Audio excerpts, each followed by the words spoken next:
Welcome to System Failure Signals. Most people think financial collapses come out of nowhere.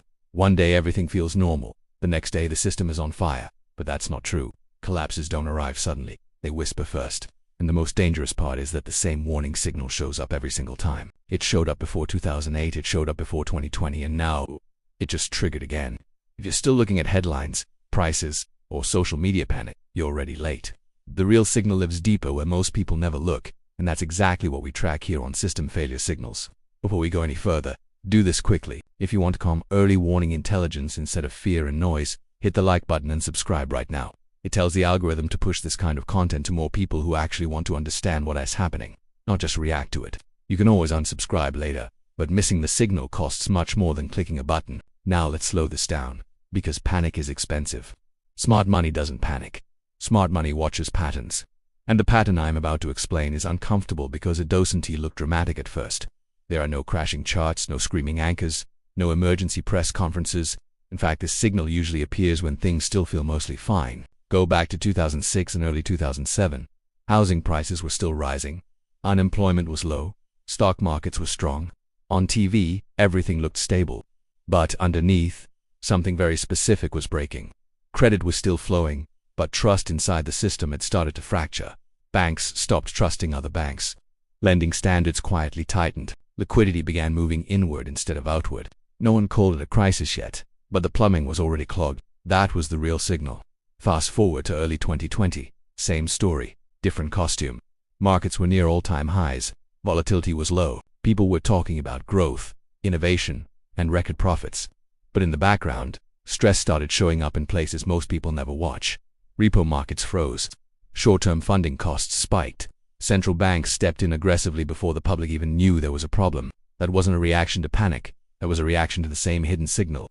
And now look at today. Again, the headlines don't fully match the behavior behind the scenes. Stocks may move up and down. Inflation data gets debated, rate cuts get priced in and out. But the repeating signal is back, and it has nothing to do with emotions. It's about confidence between institutions. Here's the core idea, and listen carefully. Every major financial collapse begins when liquidity becomes selective. Money doesn't disappear overnight. It becomes cautious. It stops moving freely. It pools in safe places. And when liquidity becomes selective, trust inside the system is already cracking. Most people think central banks control everything. They don't. They react to stress inside the system. And the earliest stress always appears in short-term funding markets, balance sheet behavior, and risk avoidance by large institutions. This is why the public always feels blindsided. By the time fear shows up, the smart money has already repositioned. In 2008, banks stopped lending to each other. In 2020, funding markets froze despite strong markets. Today, we're seeing the same pattern in a modern form. Liquidity is tightening quietly. Risk appetite is narrowing. Capital is moving towards safety, not growth. And most importantly, policymakers are acting preemptively again, just like before. This is where people get confused. They say if there's a real problem, why aren't markets crashing? Because crashes are phase 2. Phase 1 is silent. Phase 1 is preparation. Phase 1 is positioning. Think of the financial system like a large ship. When the engine room starts flooding, the deck still looks calm. Passengers are still drinking coffee. The band might still be playing. But below the surface, professionals are already sealing doors and changing course. By the time water reaches the deck, it's too late to react calmly. The repeating signal isn't fear. It's behavior. It's institutions shortening duration. It's lenders demanding higher quality collateral. It's volatility being suppressed artificially while risk moves elsewhere. It's central banks talking confidently while acting defensively. In 2007, officials said the problem was contained. In early 2020, they said the system was strong. Today, the language is more polished, but the actions are familiar. Emergency tools are normalized. Balance sheets stay bloated. Intervention becomes routine instead of exceptional. That's the signal. And here's the most important part. This doesn't mean collapse happens tomorrow. Timing is always uncertain. What's certain is direction. Once this signal appears, the system becomes fragile. Small shocks create outsized reactions. Confidence becomes the real currency, and confidence can vanish fast. This is why reacting emotionally is a mistake. Fear makes you late. Calm observation makes you early. The goal isn't to predict the exact moment of impact. The goal is to understand the environment you're operating in. People who got hurt in 2008 didn't fail because they lacked information. They failed because they trusted stability too long. In 2020, many people froze because the speed shocked them. The lesson from both events is the same. By the time panic is visible, options are limited. It's system failure signals. The focus is never hype. It's pattern recognition. It's understanding how stress moves through the system before it reaches headlines. That's why we talk about signals, not predictions. Let me make this very clear. This signal does not say sell everything. It does not say hide in fear. It says pay attention. It says reduce blind risk. It says build flexibility. Smart individuals ask better questions during this phase. What depends on cheap liquidity? What depends on constant confidence? What breaks if trust weakens?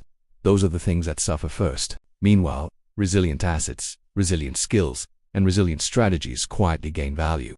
This is why wealth transfers don't happen during crashes. They happen during the silent phase before them. If you're still with me right now, you're already ahead of most people. And this is a good moment to remind you, if this kind of calm, signal-based breakdown helps you think clearly, drop a comment later and share this video with someone who still believes collapses come without warning. One more thing that matters. The media profits from urgency. Social platforms profit from outrage, but intelligence profits from patience. Every major reset in history rewarded people who stayed calm while others reacted emotionally. We are not saying the system ends tomorrow. We are saying the conditions that precede every major breakdown are forming again. Liquidity is cautious, trust is selective, intervention is constant. Those three together have always mattered more than any headline. And here's the uncomfortable truth. Most people will ignore this until it's obvious. Not because they're stupid, but because normalcy feels safer than preparation. The human brain is wired to assume tomorrow looks like today. Markets punish that assumption. As we move forward, volatility will likely appear in unexpected places. Some markets may look strong while others quietly weaken. That divergence is not a contradiction. It's confirmation. The goal right now is awareness, not action for action's sake. Watch behavior, not words.